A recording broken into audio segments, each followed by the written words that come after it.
Bayan, tinamaan ng sniper bullet ang karamihan po sa mga tropa ng PNP Special Action Force na napatay sa Mamasapano, Maguindanao. At ilan po sa kanila ay posibleng binaril pa ng malapitan batay sa isinagawang investigasyon o autopsiya ng Philippine National Police.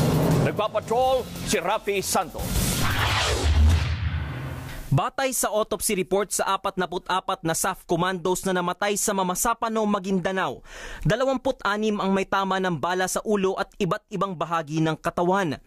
Lumalabas na 8 SAF members ang tinamaan ng isang fatal shot sa ulo. Kabilang si Inspector Gednat Tabdi. Batay sa report, tanging si PO2 Joseph Gumatay Sagonoy ang may 2 fatal shots sa ulo. Una nang kinilalang si Sagonoy ang pulis sa viral video na brutal na binaril ng isang armadong lalaki. Si Police Inspector Renny Lumasag Tyrus naman ay nagtamo ng isang tama ng bala sa ulo ng malapitan.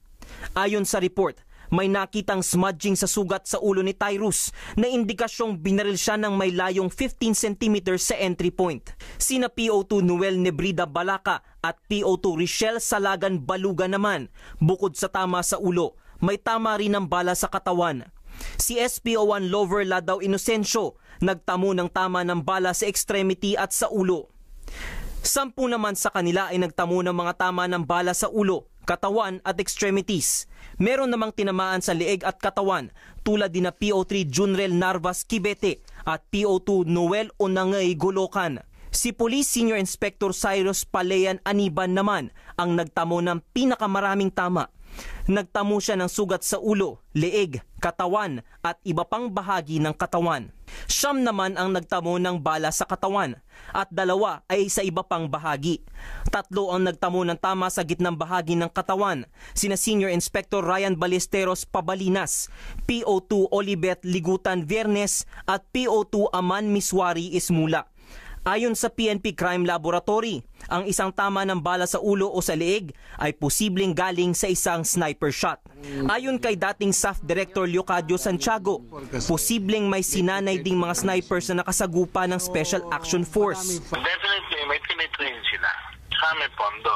Ayon pa kay Santiago, sa kumalat na viral video naman, pinaputukan ng malapitan si PO2 Joseph Sagonoy at habang pinapaputukan nito ay may naririnig ding mga putok ng baril na maaring may iba pang binabaril ng malapitan. Maraming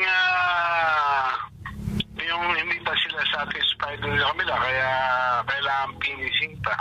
Iniimbestigahan din kung bakit may tama ng bala ang ilang SAF troopers sa ibaba ng dibdib, samantalang naka-bulletproof vests ang mga ito. Indikasyon ito na maaaring tinanggal din ang vest ng mga biktima bago pinaputukan. Marami pang kwestiyon sa isinasagawang fact-finding ang Board of Inquiry, kasama na ang gagawing executive session ng Senado at Kongreso. Rafi Santos, ABS-CBN News.